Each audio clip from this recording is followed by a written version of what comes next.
Salams from the People's Dispatch studios in New Delhi. I'm Siddhantani and you're watching Daily Debrief. On the show today, we discuss statements coming out of the meeting of the summit between the leaders of Quad countries. We examine a new Oxfam report detailing global wealth inequality. First up, the leaders of the Quadrilateral Security Dialogue, or Quad countries, met in the Japanese capital Tokyo on Tuesday and reaffirmed a shared commitment to deepen cooperation on infrastructure.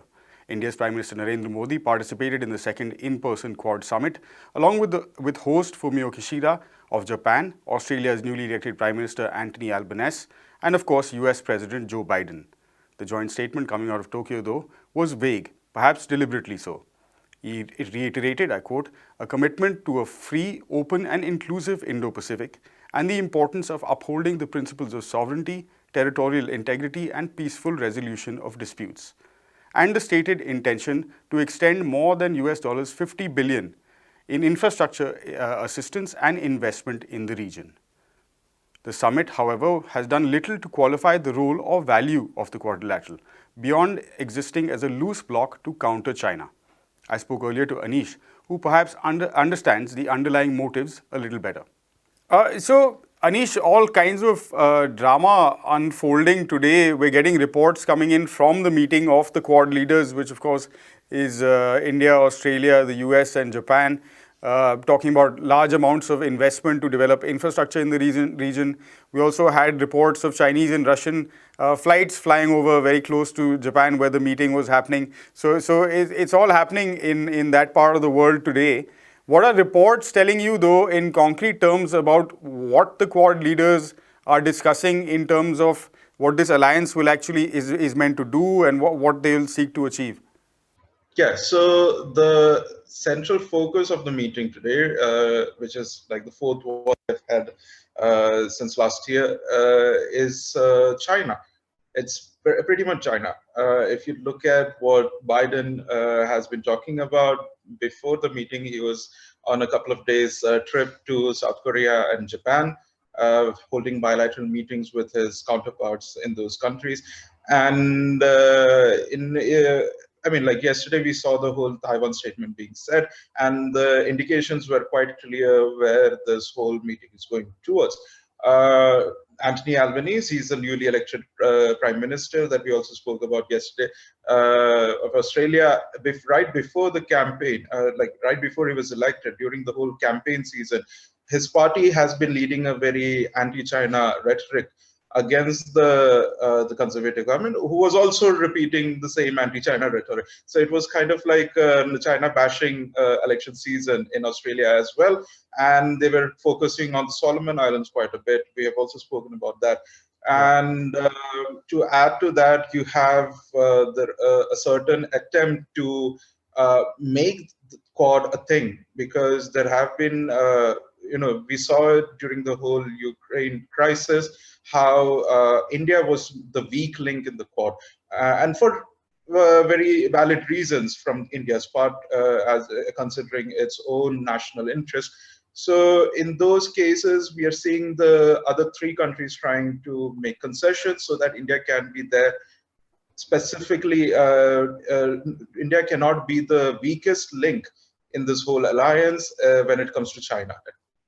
In that sense, Anish, we've seen the last few US presidents all have some kind of policy to counter China's growing, what they consider China's growing influence in the region as well as beyond, in a wider geopolitical sense.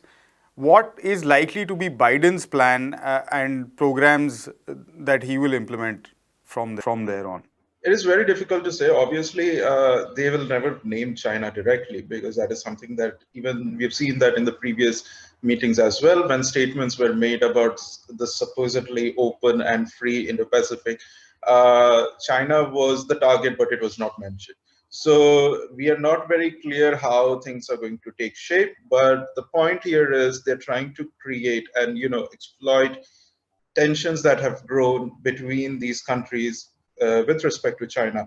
That is what the United States is trying to do. It's trying to exploit these tensions and make a sort of an alliance that will encircle China, and it is part of its own larger attempt at stoking aggression towards China, which we have seen is being waged far more aggressively in diplomatic terms, at least under the Biden administration. And if we also look at, we have also spoken about this quite a bit in the past, about how flashpoints are being created in the region, especially with, we've seen with Taiwan, it's very obvious how this change in stand that is something, it's kind of like, it was supposed to be a diplomatic mistake, I mean, in a previous administration, but today it is not, there is not even an attempt at damage control by the US administration and its military industrial complex. It's very outrightly aggressive stand being considered. And we have also seen, as I said, like when I was talking about the concessions being made, which was to accept India's position on Russia as valid for India, and maybe not so valid for the rest of the world, but sort of like making an exception for itself, for it, just so that it can be in line with the other three countries when it comes to supposedly countering China's influence in the region. And obviously, we have seen this sort of attempts being done in other meetings that the United States has done in the region. Not just with the Biden's visit, but also high-level meetings by various members of the administration. So this, as I said, like at the risk of reiterating myself, it is essentially an attempt to encircle China, and they are trying to leave no stones left on the whole thing. And this is a major escalation, and this comes after a major escalation in diplomatic terms, at least. So we have to wait and watch, but things are not looking, hopeful, so to speak. Right.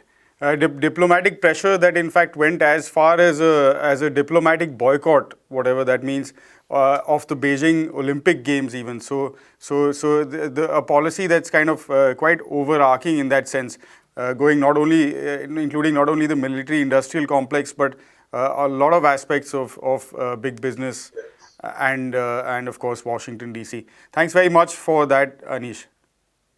A new Oxfam report titled Profiting from Pain has revealed that where a new billionaire was created every 30 hours or so during the ongoing COVID-19 pandemic, 1 million people could be pushed into extreme poverty at almost the same rate this year in 2022. Extreme poverty here is defined as those living below a daily income of $1.9. This shocking statistic is just the tip of the iceberg as far as global wealth inequality is concerned. The brief shows that 573 people became new billionaires during the pandemic, while Oxfam expects as many as 263 million more people will be pushed into extreme poverty. We leave you to check the math. Billionaires' wealth has risen more in the first 24 months of COVID-19 than in the past 23 years put together.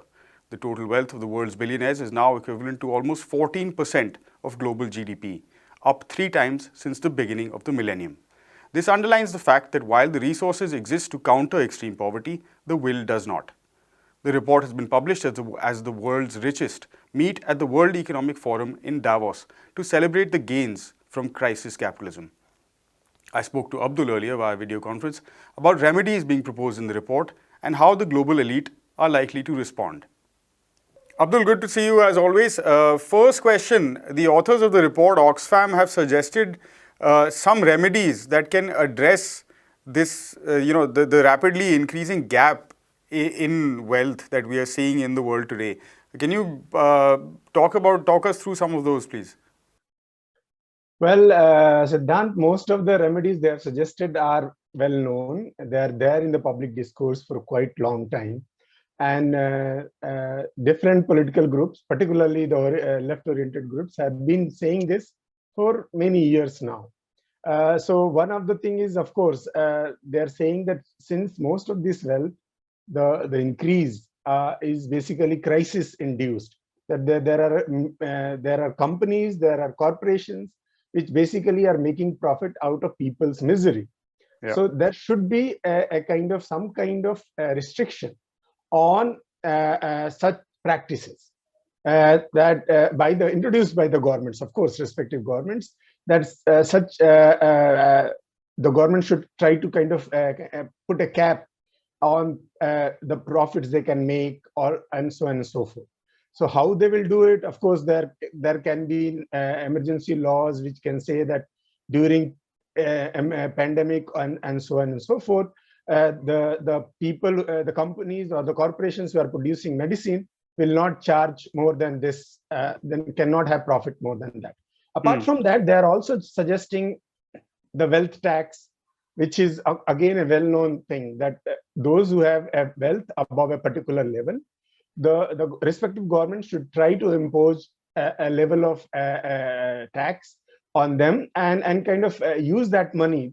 Apart from, for example, they're saying that if you impose such taxes, there will be enough money generated which can take care of your the global poor, a large number of poor which were created all these years. The inequalities can be breached. Apart from that, they are also saying that there should be there should be corporate taxes. There should be one-off tax related to the wealth they have generated throughout these 2 years, particularly the COVID-related thing. So, say for example, if a company which was producing vaccines and it has earned a certain level of profit in last 2 years after selling the vaccines and other related equipments, the respective governments can impose 1% tax on that or 2% tax on that. That will generate enough money to kind of compensate for a large number of poor. So these kind of remedies, primarily, if we just want to summarize all of it, is basically they're talking about that the age-old method, which is basically imposition of taxes on the rich who can pay, and that tax should be used for the welfare of or for the poor or those who have suffered during the pandemic. Yeah. So as you pointed out, all pretty common sense and quite reasonable sort of remedies to fix a glaring problem. But Abdul, also we're going to see very soon these billionaires, new as well as old, descend on Davos for the World Economic Forum, where of course they'll be celebrating this uptick in their fortunes and their profits. Is this likely to even be a subject of conversation at that forum? Well, some of the countries, particularly countries from the third world who are there, say for example, India, may talk about some kind of addressal mechanism. For example, we know that during the pandemic, they led a movement to kind of waive off all the trade-related copyrights on vaccines so that they can produce it. So, so there will be demands, of course, put forward primarily by the third world countries, but these demands are nothing new. On each occasion, whenever there is a meeting in Davos, these countries put forward those demands, but Davos is primarily a club of rich corporations and the rich countries, which basically sit there to decide how to increase the wealth, how to increase the profits of the corporations. Particularly since 1990s, since the neoliberal global regimes, they have been primarily worried about how to increase the profitability, how to increase the global investment, and of course, the investment coming from the Western countries, from European countries or from the US. So I don't think these demands will be taken seriously. At the end of the summit, maybe there will be a resolution in which they may express concern, which has been a ritual on each occasion, but nothing concrete can be taken because that goes against their primary interest. It will compromise the profit for which basically they exist.